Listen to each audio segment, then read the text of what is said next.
I'm Phyllis. I live in my van. Hello, my tribe. I'm here with two new friends of mine. They're camp hosts here, and they're going to tell us all about being a camp host and how they deal with some issues that they have. So let's get started. Hey, these are my new friends. Would you please introduce yourselves? Yeah, my name's Teresa, and this is my husband Tyler. Hi. Great. And you're camp host here, right? Yes. How long have you been here? 3 weeks, 4 weeks, maybe. About a month to 6 weeks-ish. And where are y'all from? Eastern South Dakota. Small Same. town of 600 people.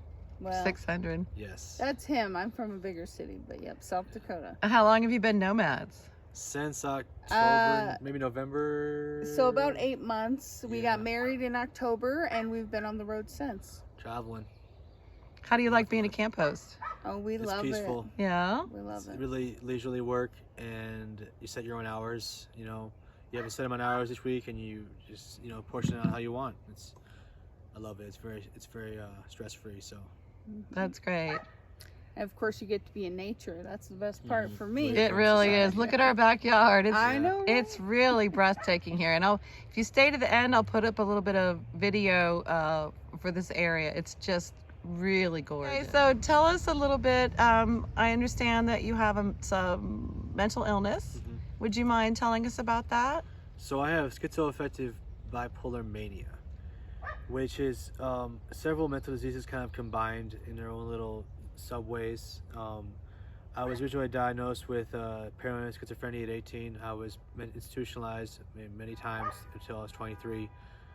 Since then, I've gotten slowly better just through will. I believe that human mind can do incredible things with just pure. But also good psychiatric care. Exactly. Not Medications. just Yep. because I'm sure you wouldn't want to tell people to try to will themselves out of That's mental true. illness, That's because true. it's not a matter of you're not strong enough or you're not trying hard enough. If you have a mental illness, it's a real medical issue. You gotta be strong though. You do.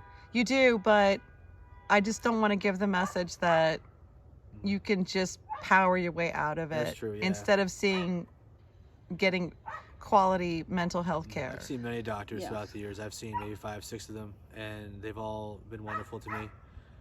Medications are the most important part, obviously. Without them, it's very hard to manage those illnesses. But if you stay on your medications and you keep working at it, you will eventually get better over the years.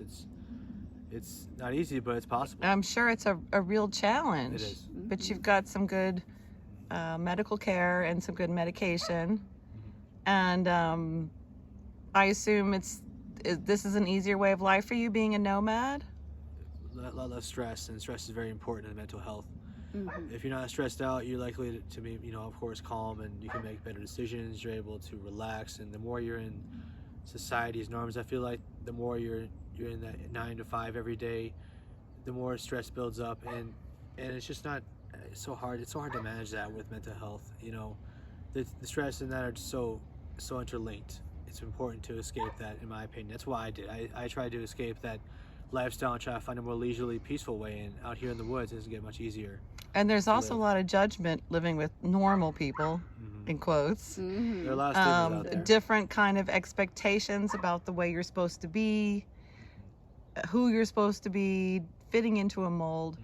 Do you feel like you fit in better with the nomad community than you Absolutely. did in a normal, and I hate using that word, but Yeah. you know what I mean, the Right, normal yeah. people? Nomads are very inclusive. I've never had a nomad come to me and be rude or insulting to me intentionally. They've all been really responsive and kind to others, including me. And so I have tremendous respect for that community, just because of the pure kindness they show. You know what I mean? That's how I feel. We're a tribe, and we tend to look out for each other. That's true. And there's less judgment. Yeah. You said you'd been institutionalized before. What's different now? Because Sorry. from the outside, it seems like you're doing great, and you've got a life, you've got a job, you've got a wife. What's different now than from then? It was the continuous taking of medications, the years of continuous effort toward trying to live a normal life. And it wasn't easy. It takes many years, but it's possible, I believe, for a lot of people out there. If you take the medications and if you find the right ones, they'll work for you. And if you work hard toward it, you will succeed. You may not be able to do sometimes 100% of the things everyone else can do, but you can still have a normal, healthy life. And And the truth told, and I stress will. I mean, it's about medications, but also it's about your attitude toward it too. If you really truly try to get better, you will. If you work toward that goal, you will achieve it. If you truly try to. I want to say something pretty blunt right now too. A lot of people aren't used to, or probably never been around someone with schizophrenia, and they're gonna say the C word. To me, it's crazy. Yeah, that's true. And that's one thing I want to show in this video is this is a medical issue, and he's getting medical care and functioning in the world very successfully. So what would you like to say to someone who's never met someone who's schizophrenic? What would you want to tell people about you and possibly their judgment of you? Be understanding of others. When you see someone acting a bit strange, it could be saying strange words that may not make sense. Understand that it may actually be a mental illness. It may not be someone being crazy. They themselves have a medical condition that separates them from others, and it's not something to be laughed at. It's very serious in the United States. It's a mental health epidemic. And I hope everyone truly understands, and people learn to understand each other in that way where they can be respectful toward... Respectful, yes, yeah. respectful and understanding toward people and who may seem... maybe see you as a person and not just a yes. giant scary diagnosis word that probably Stigma. would put a lot of people off. Yeah, it would. She's definitely supported me throughout the years, and I appreciate that about her. That's why I married her, because she's very supportive. So...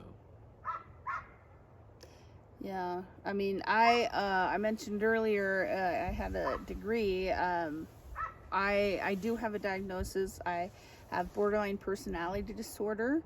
I also suffer from PTSD and anxiety and depression. Tyler was talking about the 9 to 5, and that's right. I mean, I was in the corporate world for about 4 or 5 years, and then I also did like home care and stuff for people. Yeah, so a little bit about BPD, borderline personality disorder, is intense emotions and fear of an abandonment and stuff like that. So it's really helped me become closer with Tyler, closer with me, because one of the symptoms is also like self-identity, like not knowing self-identity. I struggle with that sometimes. So I mean, and you're doing so well too. You've done so well since you started this life. Your health has improved so much, you know. Well, you both seem to be thriving. So do y'all have any social media that you'd like to promote? Yeah, we have our own YouTube channel online. If you'd like to follow us too, we'd appreciate that. It's the Peripatetic Couple, and it's kind of a difficult word to spell, so I'll put it in the description. Thank you so much for your time, and thank you so much for this interview. I appreciate it. Oh, thank y'all so much. Well, I hope you like meeting my new friends. And keep in mind, if you ever meet someone with a mental illness, that they're not the other, and you don't have to think about them as crazy. Mental illness is it's a medical issue, and it can be dealt with and handled and live a great life. So I hope that you enjoyed meeting my friend. I hope you enjoyed this video, and just give what I've said a little bit of thought. And I love y'all. Bye.